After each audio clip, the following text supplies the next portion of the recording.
foi candidato a presidente da República e foi cancelado. E depois, eleito a deputado federal e foi boicotado, Pablo Marçal!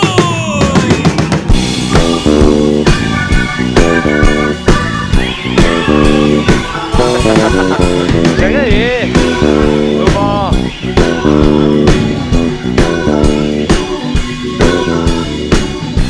De novo, você veio de novo!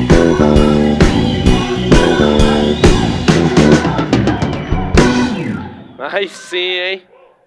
Muito bom, você veio de novo assistir mais uma conversa. Hoje vai vir um cara brabo. Ele jura que foi ele que derrubou a Dilma Rousseff. Vocês sabem quem é? Ah, vocês já sabem quem é? Como é que vocês ficam sabendo? Passou aí? Pô, cara, você tem que falar, ah, não, quem é? É um cara brabo, é um cara respeitado na política. Foi o 4º deputado federal mais bem votado de São Paulo na última eleição. Só para desencargo de consciência, eu fui o 11º com 13 dias de campanha. Só que eu não exerci porque alguém tomou meu mandato, mas tá tudo bem. A gente vai entrevistar hoje um cara que é sincero ali como homem público. Até hoje não vi nada que desabone ele. Um cara muito massa, e a gente vai fazer perguntas, e na hora que chegar o Como Tarará, você também vai fazer. O nome do convidado de hoje é Kim, o Kim Kataguiri.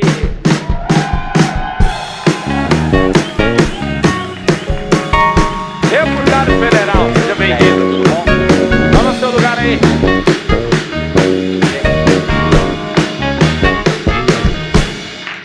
Eu gosto de cortar bem antes da... É para mostrar que é para cortar, entendeu? Fica da hora. Obrigado pela sua presença, Kim. E eu que agradeço o convite. O Kim, que é um homem público. Desde quando você imaginou que você ia ser um homem público? Ixi, acho que eu decidi disputar a eleição com 20 anos. Você foi o deputado federal mais novo do Brasil? Foi o mais novo, na última legislatura. Decidiu por que ser um homem público? Porque, bom, teve toda uma história pessoal de militância pelo impeachment da Dilma, né? E a gente teve muito contato com o Congresso naquela época, e a gente via que a classe política que estava lá não nos representava. Os senadores, os deputados, eles eram muito mais frouxos do que a postura que a gente queria ver na política. A gente queria uma postura mais firme, mais incisiva. A gente estava defendendo o impeachment da Dilma, e supostamente o partido mais à oposição à época era o PSDB, estava contra o impeachment do governo, e eles eram o partido de oposição.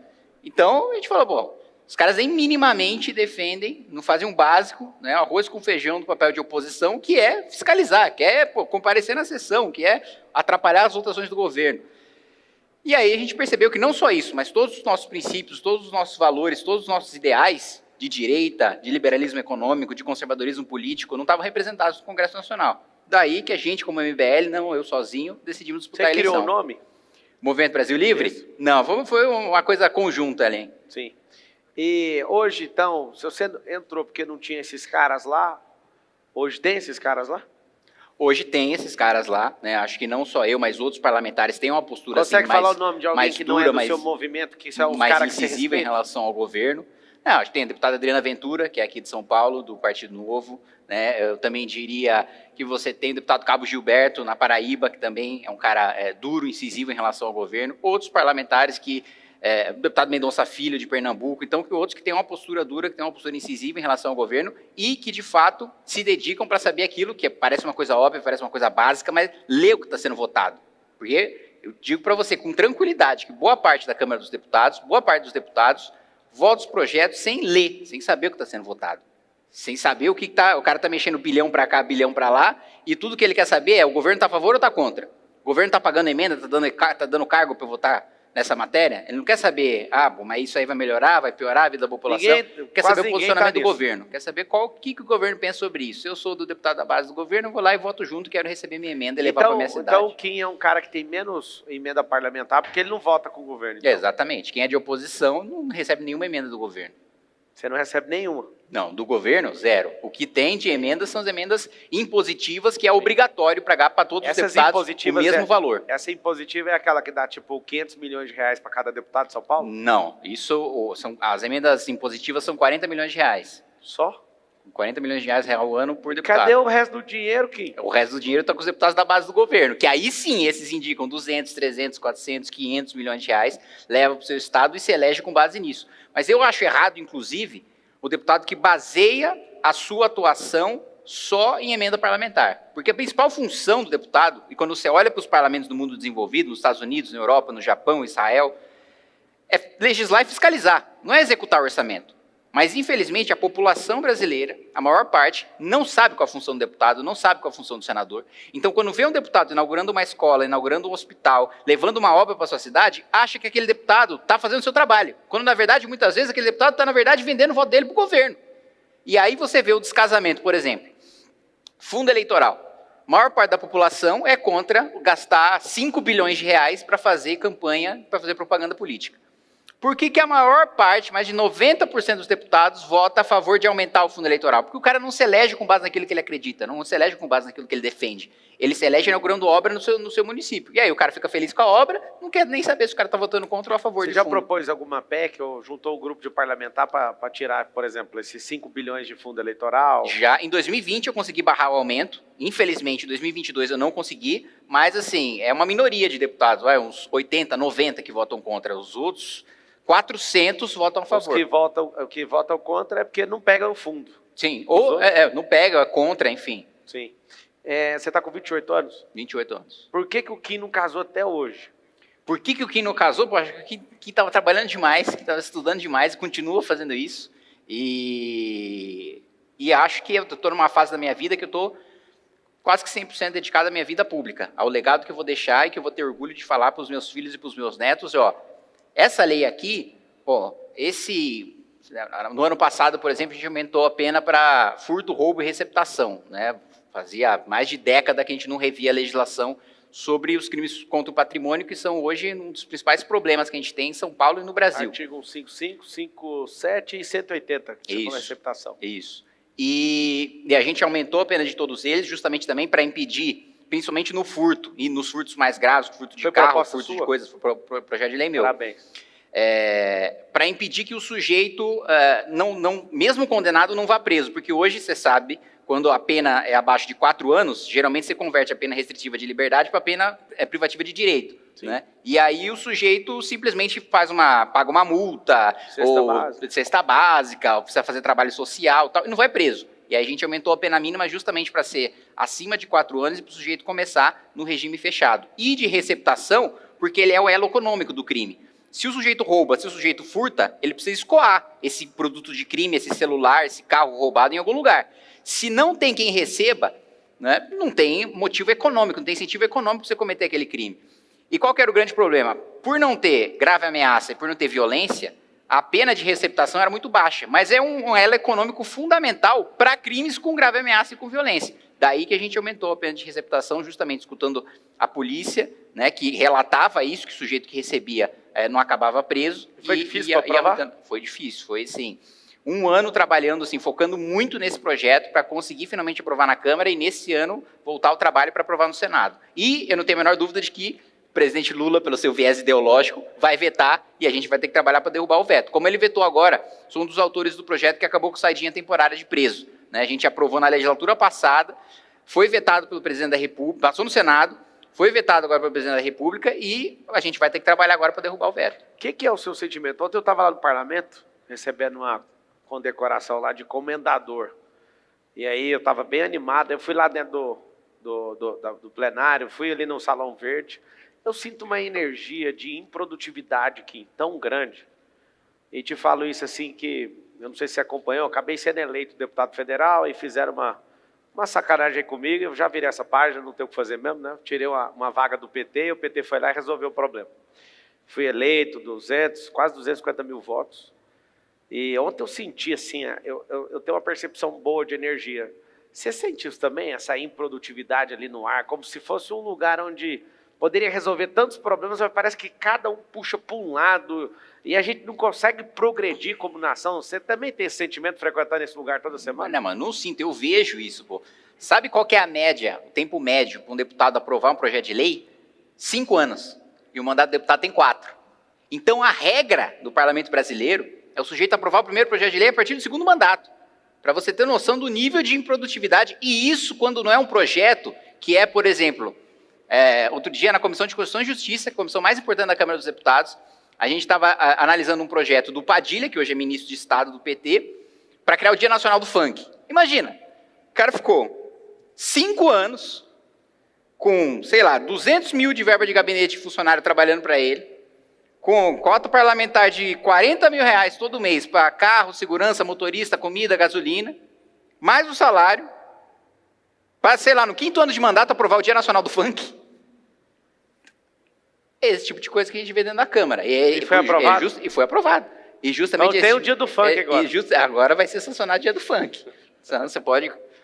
No dia você comemora e traz um funkeiro para ser entrevistado.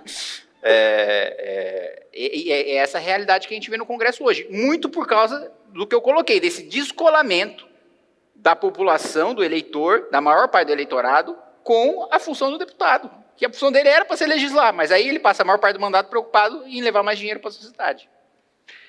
O que é seu sonho para o Brasil? Cara, nesse sentido, eu sou um pouco megalomaníaco, tá? Eu sempre escutei, quando eu era criança, né, professor de geografia, falando: a gente precisa ter um assento no Conselho de Segurança da ONU, a gente precisa ter um assento no Conselho de Segurança da ONU, a gente precisa ter um assento no Conselho de Segurança da ONU. Eu quero, a minha visão para o Brasil, e eu sei que muito provavelmente eu não vou estar vivo para ver esse Brasil, mas eu quero que a minha vida esteja a serviço dele, ainda que não sou eu que vá ver, ou que vá viver, ou que vá usufruir disso. É de um Brasil não só que tem um assento permanente no Conselho de Segurança da ONU, mas um Brasil que tem um assento permanente e preside o Conselho de Segurança da ONU. É um Brasil que senta na mesa dos adultos do mundo para falar sobre geopolítica. É um Brasil que, quando se posiciona em relação a uma guerra na Ucrânia, o mundo para escutar e fala: bom, o que o Brasil está fazendo? Porque se o Brasil entrar nisso daí, acabou a guerra. Qual que é a posição do Brasil sobre o conflito no Oriente Médio? Porque se o Brasil se envolver nisso, acabou a guerra. A gente está num patamar de desenvolvimento tão grande, de educação desenvolvida, que hoje a gente tem um analfabetismo infantil de 56%, uma tragédia humanitária, de saúde desenvolvida sem a gente ter, né, hoje os horrores que a gente vê de fila do SUS, de infraestrutura, que hoje a gente não tem o básico, né? A gente poderia dobrar a nossa produção agropecuária sem derrubar uma árvore sequer, só com ferrovia, só com portos, para a gente escoar a nossa produção. Então, se a gente resolvesse esses problemas domésticos para estar, né, entre os 3 países mais ricos do mundo, e ditando as regras da geopolítica global, esse é o país que eu projeto e que eu acredito que a gente tem potencial para ser. Porque o Brasil, ele já foi um país levado a sério para o mundo, as decisões do Brasil já interferiram diretamente nos destinos do mundo, no Império de Dom Pedro II. A gente já foi grande, a gente já foi relevante, a gente já esteve na mesa dos adultos. Dá para a gente ser. E mais do que isso, há 60 anos atrás, a Coreia do Sul, Singapura, Hong Kong, eram mais pobres, tinham mais analfabetos, tinha menos saúde do que o Brasil. Ou seja, a gente tem uma notícia péssima nisso, que significa que em 60 anos a gente não melhorou nada, né, quando comparado com o resto do mundo em desenvolvimento, nem comparando com o país desenvolvido, comparando com o mundo em desenvolvimento. Pega o Sudeste Asiático. Ano passado eu estive lá, Singapura, Indonésia, né, os países estão assim, explodindo de exportação para o resto do mundo, aproveitando o conflito dos Estados Unidos com a China e com a Rússia. E a gente está parado, né? A notícia ruim é que a gente, em 60 anos, podia ter se desenvolvido e não se desenvolveu. A notícia boa é que tinha gente pior do que a gente, está hoje, e que conseguiram se transformar em país desenvolvido. Então, acho que a gente consegue. Eu vejo que você tem um perfil analítico, é uma máquina de dados e tudo. Eu estou vendo você se aventurando com a questão de Prefeitura de São Paulo, que é um cargo que não parece combinar com o seu perfil. Só parece, tá? Eu trabalhei 4 anos com recrutamento e seleção, e não estou falando de maldade, não. Eu vejo que você está entre os 513 deputados, na minha avaliação, que está um pouco distante, que eu não estou acompanhando tanto, mas pelo pouco que eu vejo que você é top 10 lá no Congresso Nacional hoje. 513.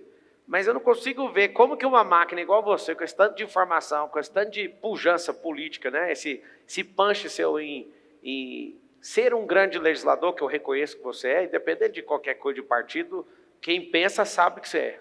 Você é um cara dedicado a ponto de te colocar aí nesse top 10.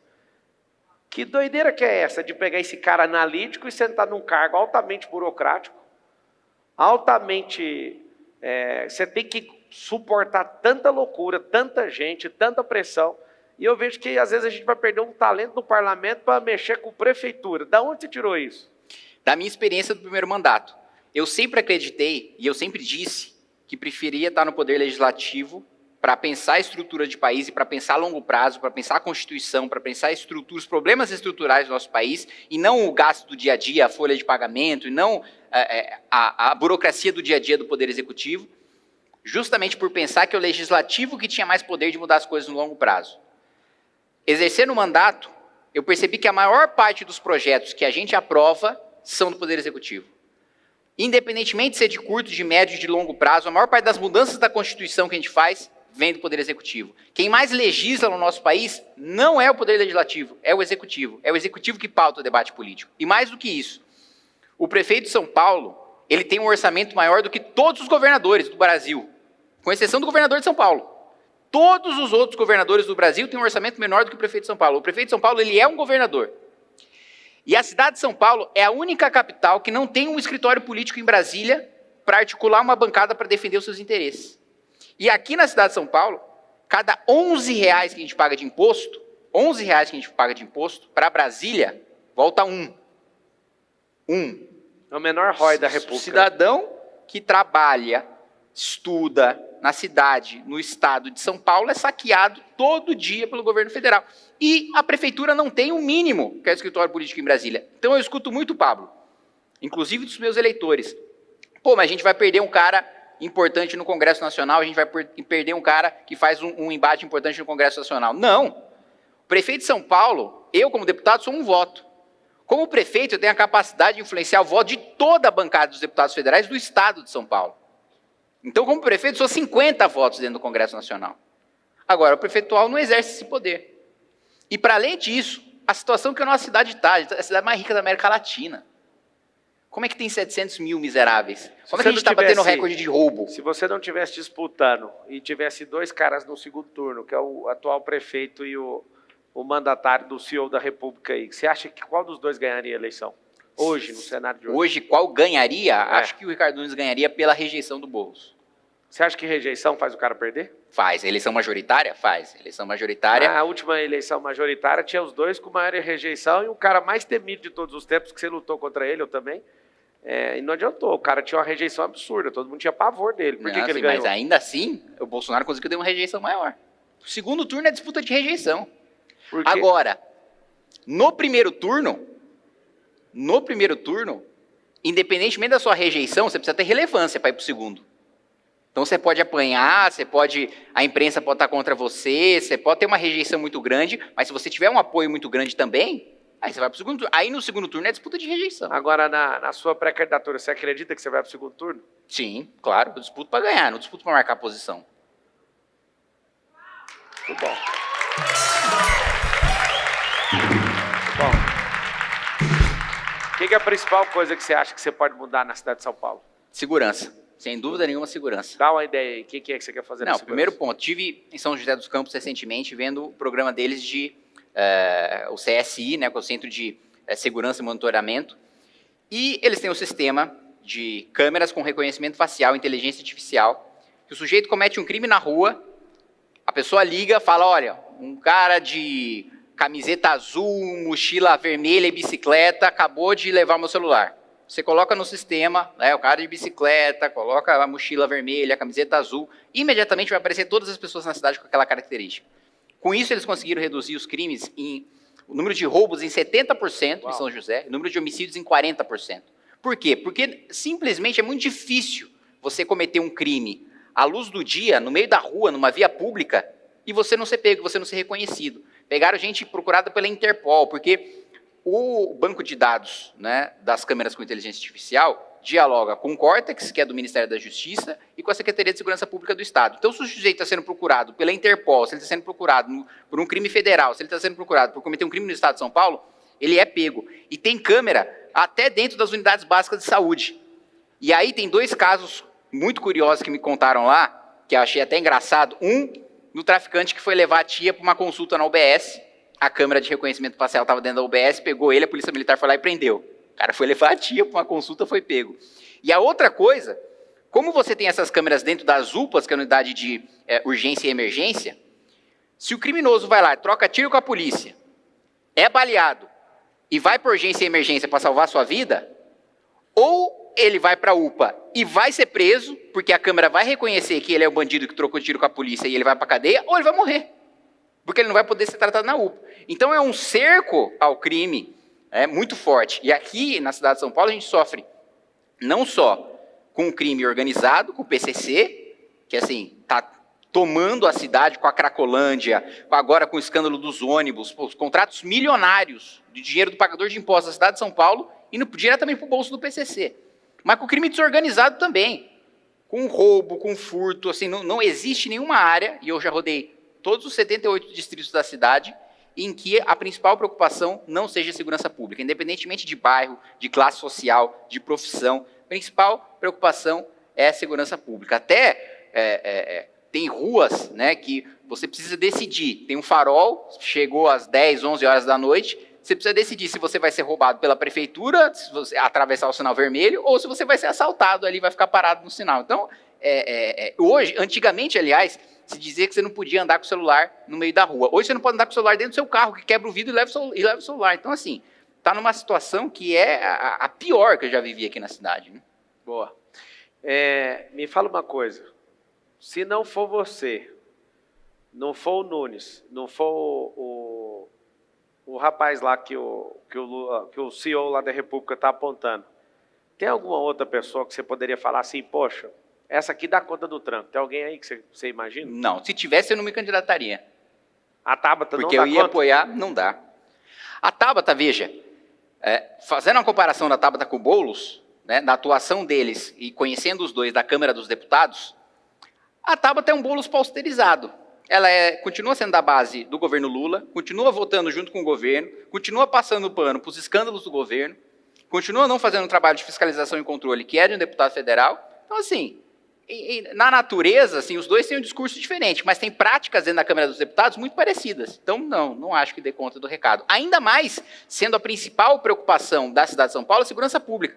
Nesse projeto que eu falei para você que eu aprovei do aumento de pena de roubo, furto e receptação, tanto a Tabata como o Boulos marcaram presença, estavam no plenário e escolheram não votar. Por quê? Porque eles são contra, mas eles não querem que quando chega a campanha, quando chega no debate na televisão, eu vá lá e pergunte para eles por que vocês votaram contra o projeto de aumento de pena de furto, roubo e receptação, só deles se a maior parte da população é contra. Mas só deles marcarem presença, o povo fica mais grilado com quem não tem posição. Mas então, é exatamente isso que eu quero te colocar. Né, pô? Eles têm um posicionamento contrário, mas em vez de fazer um posicionamento, fizeram um cálculo político, porque vão disputar a eleição majoritária agora, não querem se desgastar com o eleitor, sabe que a principal pauta é a segurança pública, e agora os dois estão querendo dizer que estão preocupados com segurança. Mas vejam o mandato de ambos. Pegam uma proposta deles sobre segurança, zero. Eles estão todo mundo com pesquisa na mão, todo mundo sabe que segurança é a principal preocupação da cidade de São Paulo, e agora todo mundo quer falar do assunto. Agora, quem é que tem um histórico de defesa? Quem é que tem projeto? Quem é que aprovou medida em relação a isso? Só eu. Muito bom. No segundo turno, então, salva de palmas para ele. No eventual segundo turno, caso o povo não escolha, apesar de você ser um cara aí batalhador e merecedor... Pablo, eu vou te parar aí. Eu vou te parar aí, porque eu disputo para ir para o segundo turno. Eu não disputo conjecturando, se eu vou perder. Não, meu amigo, se eu estou entrando, se eu estou disputando para vencer. Eu não vou entrar na disputa para marcar posição, para crescer meu nome, para aumentar minha votação para deputado. Eu disputo a eleição para entrar, para governar a cidade, para fazer o melhor governo da cidade. Vou respeitar seu campo magnético, então. Quem dos dois você não apoiaria de jeito nenhum? Você está fazendo a mesma pergunta? Não, estou falando de segundo turno, falando de outra coisa. Não, é a mesma coisa. Quem de jeito nenhum? Não, mas se eu falar... Você não apoiaria de jeito nenhum dos dois? Se você me perguntar quem de jeito nenhum, você está me perguntando exatamente a mesma coisa de quem eu apoiaria. Vamos lá, então. Acabou a eleição, você perdeu, o Nunes ganhou, então. Você apoiaria ele, conhecendo ele, pelo que você já viu que ele fez, você chegaria a apoiar? Acabou a eleição já, pronto. Não, se acabou a eleição, eu vou... Não, primeiro, eu não vou apoiar ele, não sou aliado político dele, não acho que ele faça um bom governo para eu ser um deputado, digamos assim, da base do governo Nunes, porque, enfim, nem seria possível que eu não sou vereador. Mas... boas medidas eu concordaria e apoiaria, e más medidas eu criticaria, como faço hoje. Sim.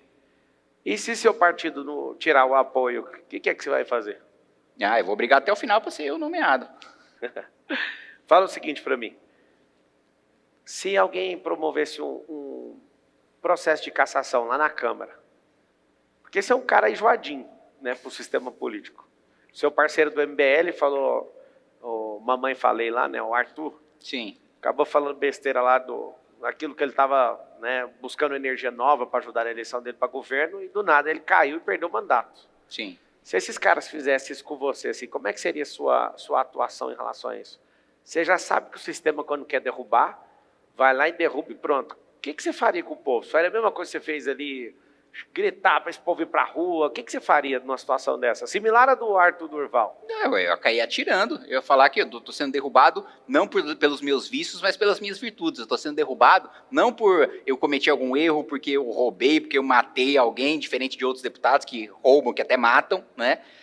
Eu estou sendo derrubado porque eu incomodo eles. Eu estou sendo derrubado porque toda vez que eu chego e falo que, discutindo, por exemplo, outro dia a gente estava discutindo a regulamentação do Uber. Eu falei, ó, é muito fácil para você, o deputado do PT, né, falar que vai querer cobrar 27,5% do motorista de aplicativo, quando você gasta 8 pau por mês com aluguel de carro e 10 pau por mês com gasolina, que eu não sei que você está fazendo tanto, que você consegue gastar 10 mil reais de gasolina todo mês de dinheiro público, você está rodando o mundo, né, com o seu carro, porque, enfim, não sei onde é que você está enfiando esse dinheiro. Então é muito fácil você fazer isso quando você não depende de nada disso, quando você não conhece a realidade desses trabalhadores, quando você nunca pegou um Uber na vida, porque você está lá muito tranquilo, com o seu carro de luxo, com sua segurança, com o seu motorista, com sua gasolina, paga com dinheiro público. Então eu vou falar isso, que eu estou sendo derrubado porque eu estou incomodando. Agora, eu não vou deixar de defender as minhas convicções, eu não vou deixar de defender o que eu acredito, eu não vou deixar de se posicionar da maneira firme, de maneira incisiva, como eu me posiciono, eu não vou deixar de criar inimigos por aquilo que eu acredito. Aliás, Winston Churchill, que para mim foi o principal estadista, né, do último século, dizia o seguinte: você tem inimigos? Bom, significa que você defendeu alguma coisa alguma vez na sua vida. Então, eu permaneço fazendo inimigos, e não tenho o menor receio disso. Se algum dia falaram, não, se você continuar defendendo isso que você acredita, que você continuar fazendo o que você faz, você vai ser caçado. Eu falei, pois bem, casse. Eu não estou na vida política porque eu quero me eternizar na política, eu quero viver de política. Eu estou na vida política para defender o que eu acredito. Você concorda com reeleição? Com reeleição, para a cargo executivo eu não concordo, acho que ele tinha que ter um mandato mais longo, para o sujeito poder planejar uma política pública e poder implementar essa política pública pensando de fato no seu mandato, na sua gestão, e não pensando na próxima reeleição, e mesmo porque são os cargos executivos que têm a máquina para se perpetuar na eleição e na reeleição. Então, se você ganhar, você já vai fazer um compromisso de não ir para a reeleição? Posso fazer o compromisso de não ir para a reeleição tranquilamente. Agora, o que eu defendo é que o mandato seja mais longo, para você, em um mandato, poder fazer muito melhor. Ou que a gente adote a legislação americana, que você tem uma reeleição e acabou, nunca mais você pode disputar aquele cargo na sua vida. Sim. Qual que é o fim do Kim na política? Ele tem uma data, tipo assim, cara, eu vou servir por 10 anos, por 20 anos, ou o gatilho de saída seria atingir tal cargo? Existe esse temporizador aí na sua cabeça? Existe. Eu não quero ficar o resto da minha vida para a política, eu sempre digo isso para os meus eleitores, sempre digo isso para os meus apoiadores, né? Eu quero deixar, como eu coloquei para você, eu quero deixar um legado na minha vida pública, que eu olhe para trás, que eu me orgulhe, que eu fale isso para os meus filhos, que eu fale isso para os meus netos, e o maior projeto, o maior benefício, o maior legado que eu puder deixar para o país, eu vou trabalhar para conseguir. Agora, não vou te precisar, vai ter um período, vai ter um cargo na minha vida que eu vou parar, mas que vai ter um momento da minha vida que eu vou parar, porque eu tenho vontade de seguir carreira acadêmica, eu tenho vontade de fazer mestrado, tenho vontade de fazer doutorado, tenho vontade de advogar, tenho vontade de dar aula, e eu quero fazer isso para a minha vida, eu acho que posso contribuir muito para a sociedade. Você tem que casar também, na iniciativa privada, tem que casar, tem que ter filho. Você só vai casar depois de sair da política, mesmo então? Porque, não, posso casar também dentro da política também, mas, sem dúvida nenhuma, estar na política e levar a política a sério dificulta muito você cuidar de uma família, né? Mesmo porque se você leva a sério uma família, você cuida da sua família, você precisa dedicar tempo para ela, você precisa dedicar tempo para os seus filhos. E o Bolsonaro, o que você tem para falar dele? Eu acho que ele perdeu uma oportunidade gigantesca de fazer um bom governo de direita e de fazer com que a direita ficasse pelo menos 16 anos no poder. E eu coloco aqui 4 pontos principais, 4 críticas principais que tem o governo Bolsonaro. Primeiro ponto, a indicação do Procurador-Geral da República, que é o chefe do Ministério Público. Ter nomeado o Augusto Aras, que é um petista, que é um amigo do José Dirceu, que acabou com a Operação Lava Jato e que permitiu que todos os presos da Lava Jato fossem soltos, para mim foi um grande desastre para o nosso país, é a grande razão, uma das grandes razões do PT ter voltado para o poder. Outro ponto, no primeiro ano de mandato, eu articulei junto com outros deputados um projeto que voltou para a pauta agora, foi discutido no Senado, que é acabar com decisões monocráticas no Supremo, que é acabar com essa história de um ministro vai lá, dá uma decisão, senta em cima da decisão 15 anos e nunca submete para os seus pares, e aí cada ministro tem o poder de um semideus. Bolsonaro, a pedido do Toffoli, vetou esse projeto que a gente aprovou no Congresso Nacional e criou esse monstro que a gente está assistindo agora. Outro ponto, mais uma vez envolvendo o Supremo, indicou o Cássio Nunes Marques para o Supremo Tribunal Federal, que foi o responsável por dar o voto de Minerva, o voto de desempate, para retornar com os direitos políticos do Lula. O Lula estaria solto hoje, independentemente das duas indicações do Bolsonaro para o Supremo? Sim. Agora, o Lula poderia estar solto e inelegível, não fosse a indicação do Cássio Nunes Marques para o Supremo Tribunal Federal, Você acha que deu o voto decisivo para o Lula poder disputar a eleição. O Lula sequer poderia disputar a eleição não fosse a indicação do Bolsonaro para o Supremo. Para mim, esse foi um erro gravíssimo, que inclusive o próprio filho, e eu estava lá quando isso aconteceu, o deputado Eduardo Bolsonaro, o próprio filho do Bolsonaro, comemorou quando isso aconteceu e ainda disse na comissão que aquilo seria bom para o Bolsonaro porque reavivaria o espírito anti-PT. O resultado está aí que a gente está assistindo agora. Então, eu acho que esses são os pontos que são os erros graves que ele cometeu e que fez com que a gente estivesse vivendo a situação que a gente está vivendo hoje. Confia na urna eletrônica? Eu acho que a urna eletrônica, ela poderia sim ter um sistema mais auditável, ela poderia sim ter um sistema em que, né, automaticamente você checa a pessoa que você votou e depois você pode permitir, não uma checagem, contra a checagem impressa manual, acho que isso dá mais margem para fraude, já aconteceu e já deu errado no nosso país, dá mais margem para fraude do que isso, mas também acho que a gente poderia melhorar o sistema de auditoria da nossa urna eletrônica. E você confia nos ministros do STF? Não.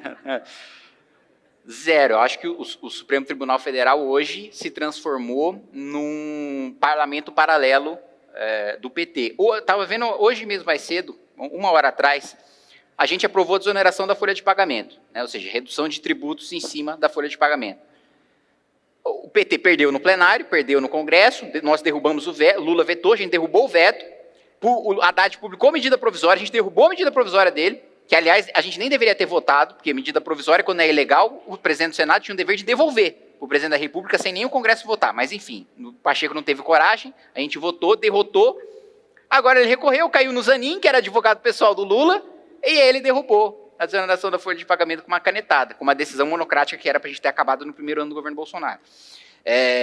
Então, assim, acho que, para além disso, né, a gente tem agora as decisões sem direito ao contraditório, sem direito à ampla defesa, sem o devido processo legal. O Supremo abre inquérito de ofício, sem ser provocado pelo Ministério Público. E aí a própria vítima do suposto crime é o relator do caso, orienta a Polícia Federal, né, faz o papel de Ministério Público e julga o caso. Então, assim, se transformou não só num órgão que, em ministros que usurpam o poder legislativo, que usurpa a competência legislativa do Congresso Nacional, mas que também desrespeita o devido processo legal e que, dependendo da orientação ideológica do parlamentar que ele está julgando, e para mim, essa é uma mudança que a gente tinha que fazer urgente no nosso país, que é o modelo europeu.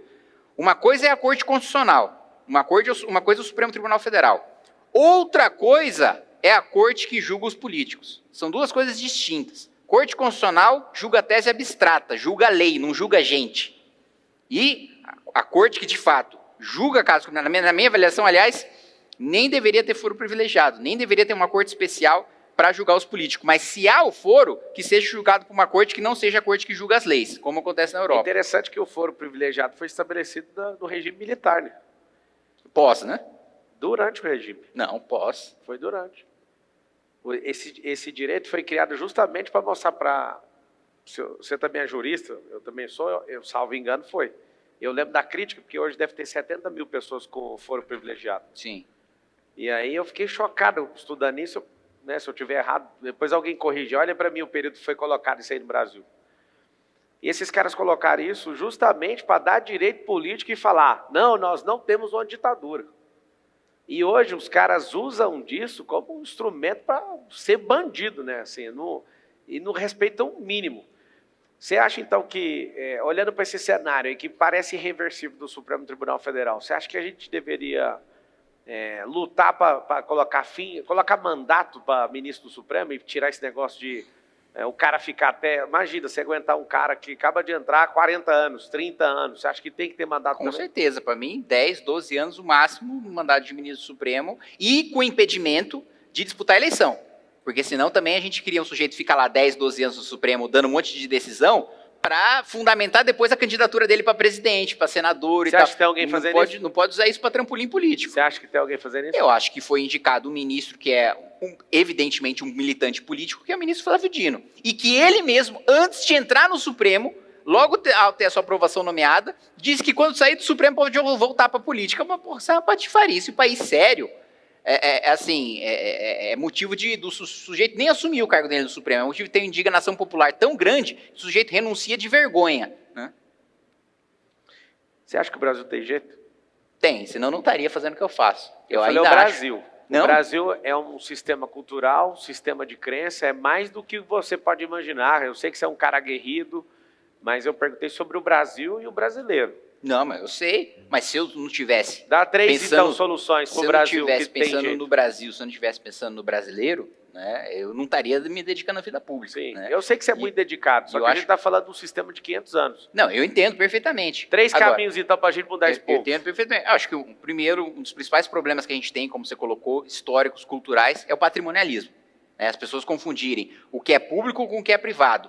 Né? Tanto os políticos acham que o poder e que o dinheiro é deles, como a população acha que o poder e o dinheiro é dos políticos. A maior parte da população acha isso. E concorda com isso quando o sujeito vai lá e inaugura a obra e o sujeito aplaude. É como, tem uma analogia muito boa do Nando Moura, que ele diz o seguinte: quando você vê um político inaugurando uma obra no seu bairro e você aplaude ele, é como se você sacasse o seu dinheiro no caixa eletrônico e aplaudisse o caixa eletrônico. Fala, porra, tá, obrigado por dar o meu dinheiro. É isso.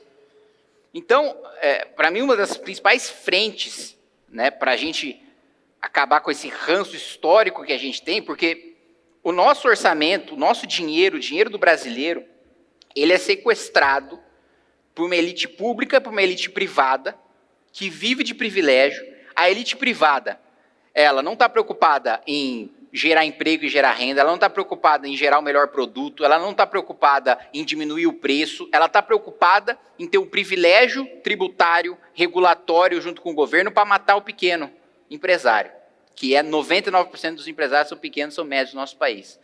E a elite pública está preocupada em sugar o máximo que ele puder do pagador de imposto mais pobre para viver uma vida de privilégio. O teto remuneratório constitucional, o máximo que um funcionário público pode receber é o salário de um ministro do Supremo Tribunal Federal, que eu já acho alto, de R$44 mil. Há 8 anos atrás, esse levantamento já está defasado, mais de 8 mil juízes recebiam mais de R$100 mil por mês. Se você virasse governador, por exemplo, você abriria mão de morar no palácio? Aí eu concordo com a medida do Tarcísio de mudar para Cracolândia. Aí eu mudaria para lá, justamente para dar o exemplo. Você acha que o presidente da República tem que morar no palácio? Acho que sim, todos os chefes de Estado, até por razão de segurança. Por exemplo, não acho que o palácio tem que ter o luxo que tem hoje. Agora, Sim. que de fato tem que ter uma sede de governo para o presidente da República, até por razão de Eu segurança. nem acho que tem luxo. Eu entrei lá no ano da política, eu achei bem estragado, as coisas bem defasadas. A arquitetura é luxuosa. Não, mas calma, você foi no Congresso? Não, fui no Planalto, onde Planalto? o Bolsonaro... Ah. Ali eu não achei nada luxuoso. Eu não sei se é por causa do Bolsonaro que ele não deixava ligar nem a aquecimento de piscina. Ele era um cara bem enjoado com isso. Mas me fala uma coisa. Você acha que é justo um político? Você está discutindo poder. Eu estou fazendo essa pergunta justamente por isso. Você acha que é justo para um político que é funcionário do povo viver uma vida palaciana? Era essa a pergunta, né? Tem alguns governadores que abrem mão disso. E aí você está falando, não, eu acho que o presidente pode morar nisso. Você que é um cara, você abre mão das suas verbas públicas, não é? Sim. Por que, então, que o executivo poderia usufruir esse privilégio de viver essa vida palaciana? Você não acha que eles vão continuar achando não acho uma questão de viver uma vida palaciana. O que eu coloco é uma questão de segurança.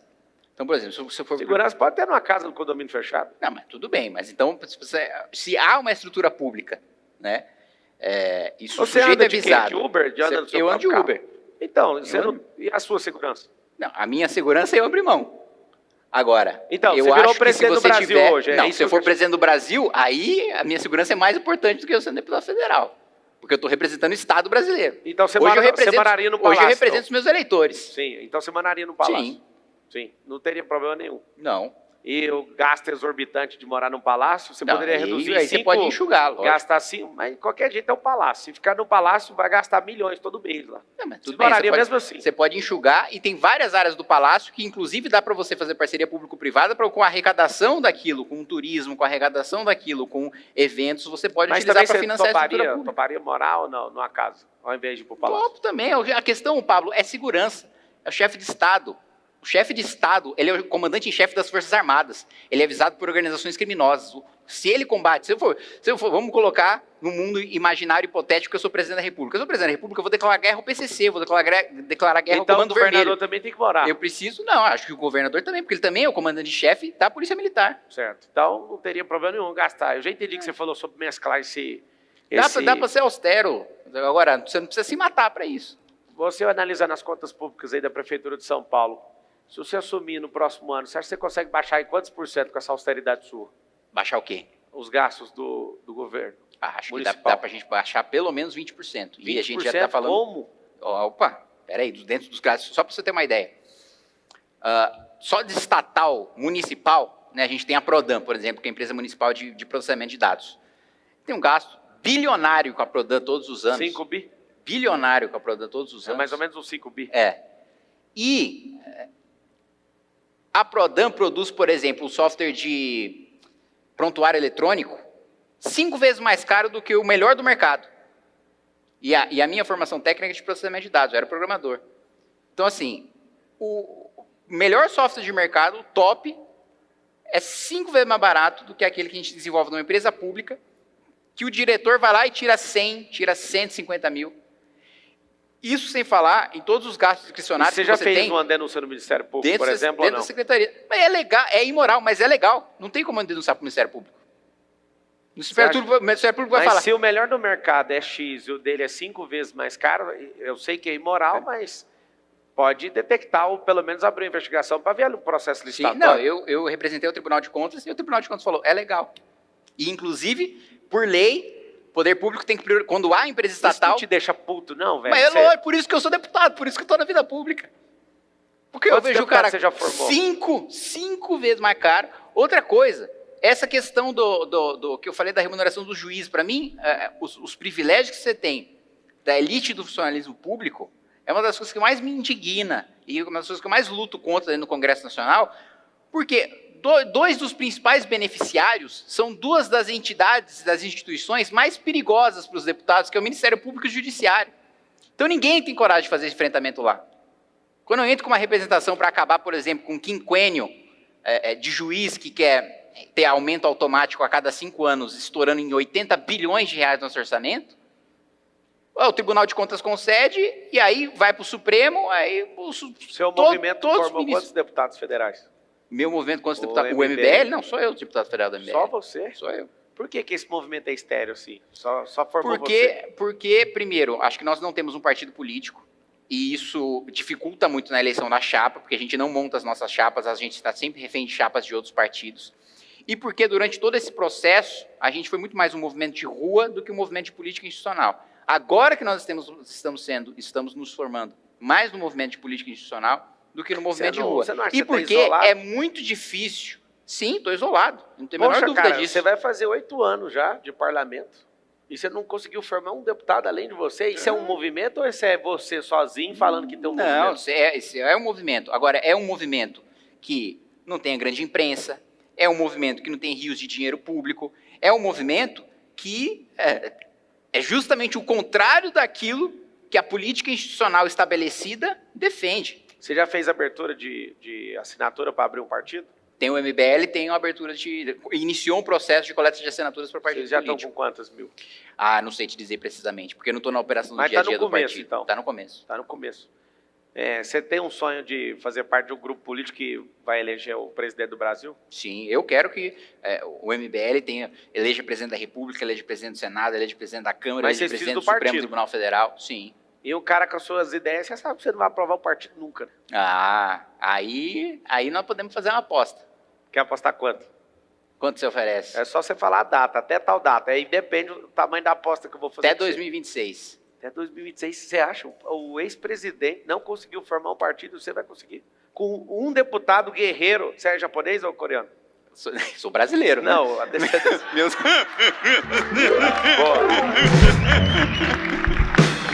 A descendência da onde? Meus avós são japoneses. Japoneses. Você está falando uma coisa aqui, ó. Você está fazendo uma aposta. O Bolsonaro, querido, 50 milhões de pessoas votaram nele. Ele não deu conta de fazer um partido. Um samurai. Minha família realmente era um clã de samurai. Olha aí para você ver. Um samurai que está lutando sozinho vai conseguir fazer até 2026? Ué, essa é a aposta. Até 2026. Quer pegar quanto você não vai conseguir? 50 mil reais. Vou te dar 500 mil reais se você conseguir validar esse partido. E eu te pago 50 se eu perder, então? Você não precisa. Você vai fazer o seguinte: Ah. se você perder esse negócio até 2026, seu candidato à presidência da República vai vir de vice comigo. Fechou. Fechado? Fechou. Está apostado. Tá E está apostado. apostado. Se você conseguir validar e alguém do seu partido, que seja um vereador pelo seu partido até 2026, não vai ser de vereador, vai ser majoritário, ganhar uma eleição ali validando o partido, não é falar que tem. Eu te dou 500 mil reais de investimento e ir para a campanha na minha pessoa física. Fechou? Fechou. Está apostado e você já perdeu. Muito bom. Agora, você vai enfiar a mãozinha nessa caixinha aí, Kim. Do lado aí, ó, tem uma caixa secreta, você enfia a mão, tem alguns objetos. E você tira, vai lá. Não tem nenhuma sacanagem, não. Política é desconfiada. Escolhe um item, puxa esse item. Saiu a Bíblia Sagrada. A Bíblia. Qual versículo que já mexeu com você assim, que você leu e falou, poxa, vou mudar de vida ou eu vou aplicar esse conceito? Essa Bíblia está em inglês. Mas tem algum versículo ou não tem? Você não tem proximidade com isso às vezes? Depende da sua resposta. Não, o que eu levo não é um versículo, mas é não é um mandamento também, mas é uma orientação, por assim dizer, do sebastianismo, né? Eu sou anglicano, que é ora et labora, né? Não espere que as coisas vão cair do céu. É a expressão em latim para reza e trabalha. Reza e trabalha. Não espere que as coisas vão cair por oração. Mas da Bíblia você não... De um versículo específico, não. Ou de uma história de alguém, tipo alguma coisa que a Bíblia impactou a sua vida, alguma coisa assim. Acho que a história, né, do êxodo do povo judeu do Egito, da fuga da escravidão, que inclusive a passagem é agora a Páscoa judaica, a gente está nesse período aí nos próximos dias, é uma história que inclusive eles simbolizam, né, comendo coisas amargas, comendo coisas salgadas, e é uma história que me impacta, que inclusive no ano passado eu estive em Israel, fazendo a Via Crucis, né, conhecendo o Santo Sepulcro, onde estava fincada a cruz de Cristo, onde nasceu Jesus Cristo, e que é uma história de, primeiro, você negar, você rechaçar falsos ídolos, né, que surgem a todo tempo e que tentam te tentar a todo tempo, e de, ao mesmo tempo, você não só ter uma fé em Deus, mas nos seus irmãos, mas todas as pessoas que estão te acompanhando naquela trajetória, que estão passando pelo inferno com você, e justamente por estar passando pelo inferno junto com você, que aquelas pessoas vão estar junto com você pelo resto da sua vida, porque é justamente nesses momentos que você sabe, quando você está no pior momento, quando você está sendo mais linchado e mais destruído por todos, que você sabe que quando você olha para o seu lado, que o cara que está do seu lado é realmente seu irmão. Muito bom. Pega mais um item aí. Vamos lá. Escolha o item, taca a mão e já puxa pra fora. Tá querendo fazer leitura de mão aí. Tirou um frango. Que é isso? Quando que você se sentiu um frango fraco, impotente, assim, pode falar, poxa, esse aqui foi meu momento de maior fraqueza, de impotência, principalmente. Tem um momento da minha infância que me marca muito, que pauta muito a minha vida, que eu sempre fui uma pessoa muito tímida e muito introvertida. Sempre tive muita vergonha, sempre tive muita dificuldade de não é nem falar em público, falar com outras pessoas. E aos domingos, né, eu ia com meu pai na feira, lá comprar pastel, e voltar cedo para ele assistir Fórmula 1. E teve um dia que a gente estava voltando, eu tinha uns 6, 7 anos de idade, e ele estava carregando as sacolas lá que a gente tinha feito as compras. E aí tinha um pai com um filho com um carro lá, com problema, tentando empurrar para dar partida no carro, né? E aí o meu pai falou, filho, vai lá e ajuda ele lá a empurrar o carro, né? Eu falei, pô, pai, eu não conheço eles, tenho vergonha, né, de chegar lá, não conheço a pessoa, chegar e empurrar o carro. Aí meu pai largou a sacola, deixou no chão, foi lá ajudar, eu fiquei olhando, ele voltou, olhou para mim e falou, vergonha você tinha que ter de não ter ido ajudar. E isso, acho que faltou o resto da minha vida. Muito bom. Eu vi só de curiosidade, assim, eu vi um desconforto, que você é uma máquina para responder tudo, que é pergunta de sociedade, política e tal. Na Bíblia você ficou desconfortável, já foi ateu, alguém que não acreditou, teve uma frustração com isso? Já fui. Na verdade, eu era inclusive, tá aqui o Minato, meu chefe de gabinete, que estudou junto comigo, e a gente tinha até, no ensino médio, era um ateísta militante, assim, insuportável. Mas, assim, insuportável mesmo. Mas não era esquerdista, não? Não, esquerdista nunca foi. Tá perdoado. Ateu dá para passar, mas esquerdista não dá, não. Era insuportável a ponto, assim, da minha mãe falar, vai com Deus. Eu falava, não existe. E aí, a gente costumava comer numa padaria lá no colégio, e no último dia de colégio, né, até o Minato, meu chefe de gabinete, fez essa aposta comigo. Ó, ele acreditava em Deus, né, ele era espírita na época, e tinha feito a aposta comigo. Ó, a próxima vez que a gente estiver nessa padaria, a gente gostava de comer uma torta lá, que era uma torta de estrogonofe. Próxima vez que a gente estiver na padaria, se você não acreditar em Deus, eu te pago uma torta de estrogonofe. Se você acreditar em Deus, você vai ter que me pagar uma torta. Aí a gente voltou para o colégio, depois que eu já fui eleito deputado, que eu fui renovar o mobiliário da escola, retribuir, né, aquela escola que eu estudei, o colégio público em Limeira. E aí eu não era mais ateu. A partir do momento que eu conheci, inclusive não foi pela religião, foi inicialmente pela filosofia. Foi a partir do momento que eu li Platão, que eu passei a começar a acreditar em Deus, não só acreditar, mas, né, como ele costumava responder, saber, né, que de fato existe. E daí eu paguei essa aposta para ele. Mas eu tive esse passado assim, de ateísta militante. Boa. Vai mais um aí, que aqui, daqui a pouco a gente vai fazer perguntas.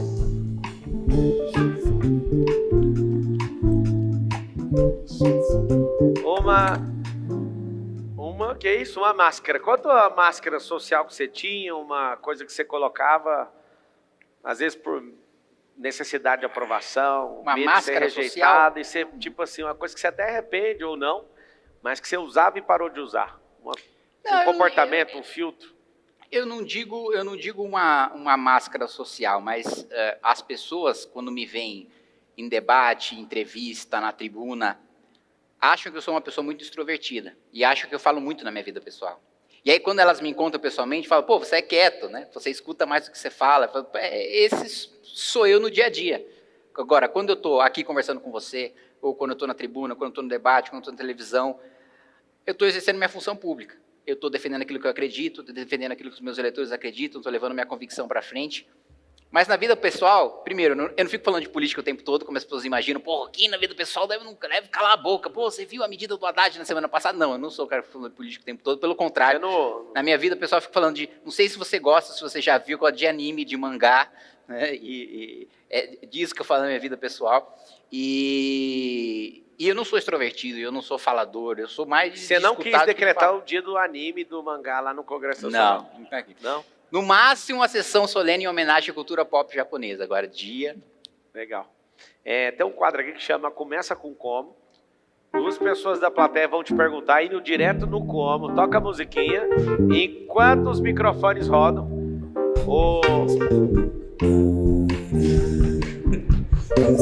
Como, tarará, tarará, tarará. Lembra disso, hein? Kim? A primeira pergunta é você fazendo para mim, vai direto no como, então. E aí as pessoas vão fazer a pergunta para você, as duas que estão se posicionando. Eu pergunto para você? Sim, manda a pergunta. Parlamentar de São Paulo, quarto mais votado, 463 mil votos, você teve? 463 mil. Muito bom. 465 mil. A maior parte foi do interior de São Paulo? A maior parte do interior. Por que você acha que o povo da capital é meio assim com você? Porque eu acho que o interior é mais direitista do que a capital, né? A capital ela é mais cosmopolita, a capital, diferente das cidades do norte e do nordeste, né? Na capital, a esquerda é mais forte do que no interior de São Paulo, né? Isso, historicamente então vai ser um problema para você vencer esse negócio. Ah, mas ela não é, ela é uma das cidades mais à esquerda do estado, mas não é uma cidade de esquerda. É uma cidade que já derrotou as esquerdas muitas vezes, que não tem a menor dúvida de que o espírito do tempo agora é esse. Agora, uma pergunta para você com como, vou fazer, acho que uma pergunta meio óbvia que você já deve ter respondido várias vezes. Como que você consegue mobilizar e influenciar tanta gente e ter tanto alcance? Acredito que gerando micro-resultado, micro-resultado é assim, a pessoa assiste uma vez, você passa uma tarefa, ela aplica e vê que funciona, chama micro-resultado.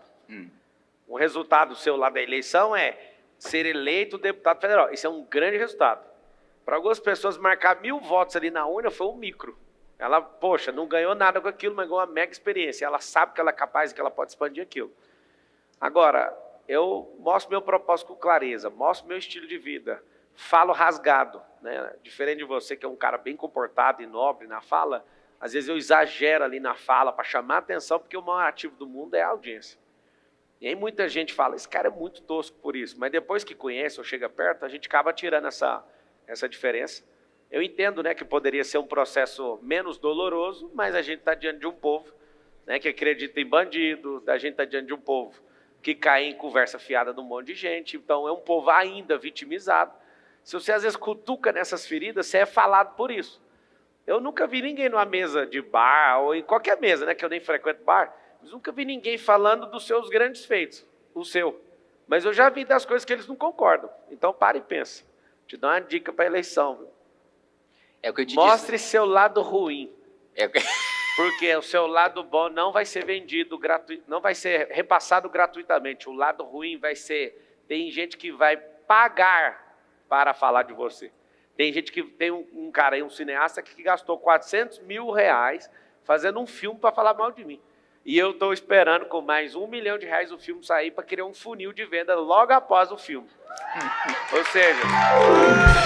Poxa, então assim, eu acho que o alcance é disso. Eu te dou esse conselho, eu te acho um cara bacana mesmo. E você precisa mostrar seu lado ruim. Porque você só mostra o bom ninguém tá nem aí, cara. Olhe pro nosso presidente da República. A galera olha e não quer nem saber, quer saber do storytelling, quer saber de eu não concordo. Você precisa mostrar esse lado. Senão você não vai pro segundo turno. E eu vou te falar uma coisa. Às vezes eu posso até sair candidato à prefeitura e mesmo saindo pré-candidato, né, por enquanto, eu estou no PRTB, mesmo saindo, eu topo te ajudar no que você precisar.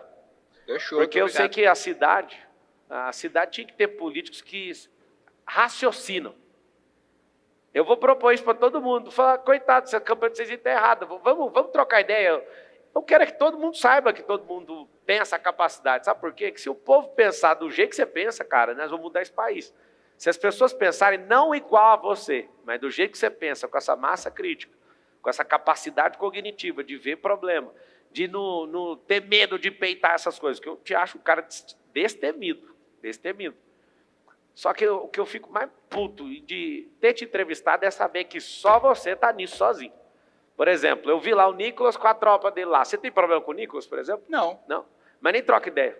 Troco. Não, a gente conversa. Tipo assim, cara, vocês tinham que juntar os caras de direita. Minha posição, eu não vou ficar falando esquerda e direita. Eu quero que a gente vá para frente. Esse papo é coisa de esquerdista. Não sei se você já parou para pensar, não é uma questão só nossa, é mundial. O esquerdismo adota um lado e te culpa para você ficar do outro para falar que tem um inimigo. A gente tinha que nem ver esses caras.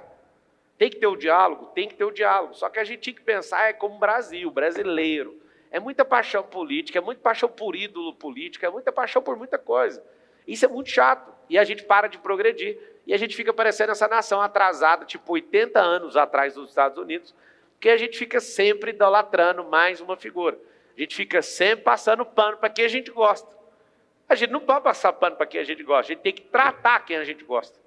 Nós precisamos o tempo inteiro ter novas pessoas na política. Aqui é o desafio. Eu acho que você deve ser aconselhado direto a largar esse negócio, né? A política. O aconselhamento de alguém. Você está sozinho. Aconselhar a largar esse negócio. Sim, cara, quero te dar os parabéns. Por mais que seu movimento aí não formou mais um, eu quero te dar os parabéns. Você é bravo. E caso aconteça isso, que talvez aí no dia 15 eu vou anunciar se eu vou ou não. Eu não sei se você viu. Chegou até você o desafio que eu lancei? Não. Não? Então vai chegar agora. O desafio é o seguinte: se não aparecer uma pessoa com perfil para governar a cidade de São Paulo, eu vou sair candidato, pré-candidato, né? E eu quero, não precisa manifestar ninguém aqui, eu quero falar que vai ser uma honra disputar com um cara tão inteligente, que é uma das coisas mais terríveis que eu vi na política, sabe o que é? Conversar com pessoas e não ter 5 minutos de diálogo com elas. Não tem o que dizer. Ou é me dar o dinheiro, ou é tão assim disso aqui. Não existe diálogo. E para mim foi um prazer, cara, estar aqui com você. Vou liberar para o povo fazer essa pergunta. Quero te falar que, dependendo do que eu tomar de decisão nesse dia 15, você pode contar comigo. Maravilha, muito obrigado. Contar mesmo, porque se você for o melhor cara, a gente coloca você lá. Se você não for, nós vamos achar isso melhor. Se não for nenhum dos dois aqui, que Deus mande alguém para salvar isso aí, porque Deus me livre desses caras aí, pelo amor de Deus. Vai lá, o público aí, vai direto no como. Parabéns pela coragem. Obrigado. Vai lá, direto no como, pouquinho. Vamos lá. Meu nome é Guilherme Cirilo, de Campinas. Muito prazer estar aqui. Quem você acha que vai ser o primeiro impeachmentado dessa gestão? Alguém do Executivo ou alguém do Poder Judiciário? Na sua opinião, que entende de impeachment? Dá nos dois, na verdade. Não, pode perguntar só um pouquinho. Quem que você acha que é o seu primeiro? Ele tem foro privilegiado. É melhor ele responder. Está no Poder Executivo ou está no Poder Judiciário eventualmente? Você acha que o Lula cai primeiro ou alguém do STF? Acho que nenhum dos dois. Nenhum dos dois vai cair. Porque não interessa a ninguém. Porque o Congresso Nacional tem medo do Supremo Tribunal Federal. Porque o Congresso Nacional, o Senado que julga os ministros do Supremo Tribunal Federal, é julgado pelo Supremo Tribunal Federal. Os caras vão derrubar ministro lá como? E outra coisa, a maior parte dos deputados está preocupado com quanto o governo vai pagar, não está preocupado em derrubar o presidente da República, está preocupado em achacar o presidente da República para levar mais dinheiro para sua base eleitoral. Então não vai cair nem do Executivo, nem do Judiciário. Podia mentir aqui para você vender esperança, não é meu estilo. Vai lá, direto no como, o próximo. Kim, um pouco como você está dizendo aí, qual a chance do Brasil dar certo e de mudar essa situação que a gente tem se as decisões são tomadas com base em compra de votos, se são tomadas com base em cargos políticos? Como que isso vai poder mudar algum dia e alterar esse status quo se as pessoas que entram lá são corrompidas, vamos dizer assim, por esse sistema e tudo acontece com base nisso? Eu não vejo uma perspectiva de melhora. Como que isso pode acontecer? Vamos lá, vou começar pelo final. O primeiro ponto, eu discordo de uma premissa fundamental da sua pergunta, que é as pessoas chegam lá e se corrompem. Ninguém chega lá e se corrompe. O cara sempre foi um canalha, ele só é um canalha com mandato agora. O cara nunca foi um sujeito decente, nunca foi um sujeito honesto, nunca foi um sujeito correto. Ele simplesmente ganhou o poder e a oportunidade para roubar mais. E antes ele vivia de pequenas pilantragens, agora ele vive de pilantragens públicas. Esse é o primeiro ponto. O outro ponto é justamente por ser tão difícil e é justamente por demorar tanto tempo que eu digo para você que eu não vou ver o país que eu quero e que eu estou trabalhando agora para que, talvez, no futuro, os meus filhos vejam. Mas eu acredito que sim, dá para mudar, porque como eu coloquei para vocês, a Inglaterra já foi um país mais corrupto e mais pobre do que o Brasil. Coreia do Sul já foi um país mais corrupto, mais pobre, com mais fome, com mais analfabetismo do que o Brasil. Não é uma impossibilidade a gente conseguir.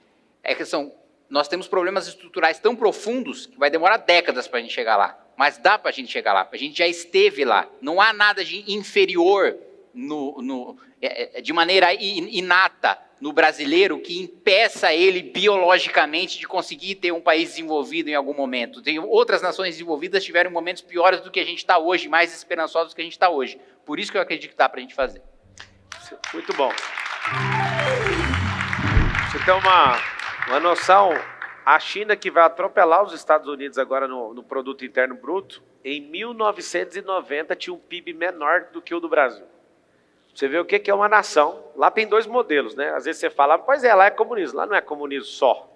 Lá eles mesmos falam com a língua deles. Tem negócio na China. Eles falam, uma nação, dois sistemas. Eles desenvolveram o metacapitalismo lá. E, ideologicamente, esse comunismo, eles criaram um projeto de país para rodar em 50 anos. Esse negócio está chegando no meio do caminho agora e, pasme, antes do que eles planejaram, eles vão atravessar os Estados Unidos no meio. Falando de PIB. 1990, busca no Google. O Brasil estava na frente da China em PIB.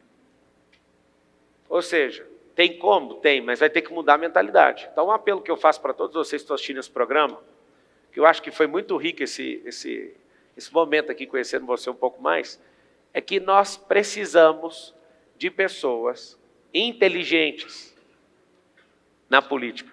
Nós precisamos de pessoas que estão dispostas a perder muita coisa para entrar na política. Porque os que entram na política hoje são pessoas que estão dispostas a ganhar muita coisa. E assim como o Kim falou, as pessoas elas não são corrompidas pelo dinheiro. O dinheiro maximiza o caráter de uma pessoa. Então o que a gente precisa é a multiplicação de políticos que têm ideologia Brasil. Políticos que de fato estão a fim de mudar alguma coisa. Só que primeiro vai custar muito caro. Pode custar toda a sua reputação, pode custar todo o seu recurso, pode custar talvez sua liberdade. E o país não vai mudar se vocês não ouvirem essa convocação. Se é de MBL ou não, se é de qualquer partido ou não, que se levantem nessas eleições pessoas dispostas talvez a não experimentar o que a gente quer, mas pelo menos plantar e ensinar a próxima geração pelo menos a regar, que talvez a outra geração vai viver isso. E eu sei que a gente está tão imediatista que você não topa fazer isso. Deixa do jeito que está. É por isso que esse país está literalmente uma merda. Eu faço esse apelo para vocês. Vários de vocês têm chamado político, mas são covardes. Vários de vocês, até Deus já falou no seu coração para você mexer com isso, você não tem coragem. Eu não sei o que é que está te atrapalhando ainda. Se tem só um cara, se tem só dois, se tem três, não interessa. Está faltando você nesse negócio. Eu acredito que assim como o exército, Kim, a gente vai fazer os 18 anos, todo mundo tem que ir lá se apresentar no serviço público, né? A gente não está precisando, estamos há mais de 100 anos sem guerra nesse país, graças a Deus. Mas assim como o exército, a gente deve se alistar. Eu acredito que isso deveria ser um negócio que todo mundo deveria se apresentar para servir de alguma forma à população. Se é com cargo público, se é servir como voluntariado, mas principalmente as mentes pensantes desse país. Eu faço esse apelo, você vai terminar o programa mandando seu recado, mas eu faço esse apelo, aproveite essa oportunidade. Inclusive, quero te dar esse livro aqui. Eu já publiquei 53 livros, esse aqui é um dos que eu tenho mais carinho. Cada brasileiro um governante. Eu quero que... Esse não é um sonho. Talvez a gente vai dormir, vai morrer, né? E não vai enxergar isso. Mas esse plantio, ele precisa ser bruto nessa geração. Eu acredito que cada brasileiro pode ser um governante, sim. E você pode começar governando a sua vida, você pode governar a sua casa, você pode governar seus filhos pequenos, treinando eles para prestarem. Você pode governar seus negócios, a sua comunidade, o seu bairro. E às vezes, quem sabe, você servir a sua vida aí com o público, igual o Kim está servindo, igual eu estou me dispondo também a fazer isso. Espero que você responda esse apelo. Kim, lá naquela câmera verde lá, tem 8 bilhões de pessoas em todas as línguas ouvindo uma mensagem que você tem como ser humano. Todo mundo vai ouvir essa mensagem. É a sua maior mensagem. Qual que é a sua maior mensagem? E, hipoteticamente, todo mundo da Terra vai poder ouvir essa mensagem. Meu Deus do céu, mano. Nunca me preparei para falar para 8 bilhões de pessoas. Eu não sei essa mensagem. Eu vou ter que inventar alguma coisa na minha cabeça agora. Dê o seu melhor. Sua cabeça é boa e rápida. Ah, não, mas não é fácil assim, não. O que eu diria para 8 bilhões de pessoas, Pablo? Essa é a Terra inteira. Eu não tenho a menor ideia do que eu vou falar para 8 bilhões. Isso mostra seu senso de propósito. Tipo, por mais que você precise de mais alguns segundos, que eu sei que você é safo e dá conta de resolver isso aí, pensa na humanidade inteira te dando atenção por poucos segundos. Você tem essa oportunidade, não joga lá fora. O que você faria e falaria?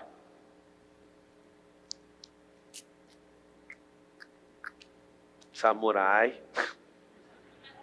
Esse silêncio já é um grande recado.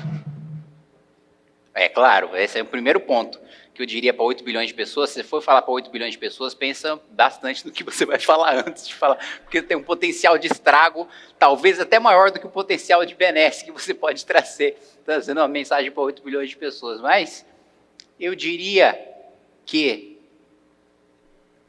apesar de todas as diferenças, apesar de todas as fronteiras, apesar de todos os países, apesar de todas as diferenças culturais, nós somos todos seres humanos e não podemos perder isso de vista, né? E nunca perder de vista também que as outras pessoas que convivem com você, por mais que você não goste, por mais que você tenha problemas com outras pessoas, todas são pessoas como você, todos sofrem como você, todos muitas vezes estão passando por batalhas e por infernos pessoais que você não conhece. Aliás, na maior parte das sociedades do mundo, que eu estou falando com 8 bilhões de pessoas, a gente é ensinado a esconder as nossas fraquezas, esconder as nossas dificuldades e fingir que a gente é super-homem, inclusive para os nossos próprios amigos, inclusive para a nossa própria família. E a gente sabe que não é assim.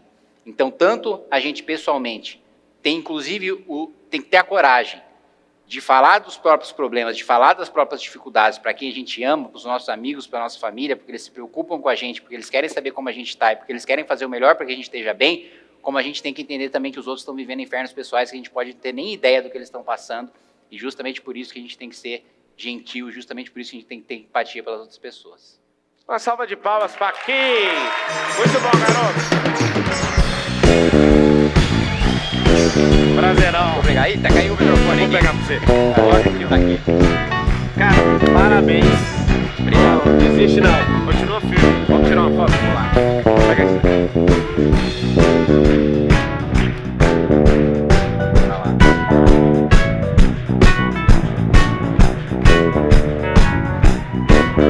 Cara, muito bom. Você formar mais gente com essa cabeça sua, cara. Estamos trabalhando para isso. Vamos, obrigado. Eu quero te ajudar nisso aí. Maravilha. Dá um tchauzinho aí na câmera ali, a gente já vai. Tá ótimo. Valeu, gente! É nóis. Obrigado. Vá cuidar da sua vida e cuidar do Brasil.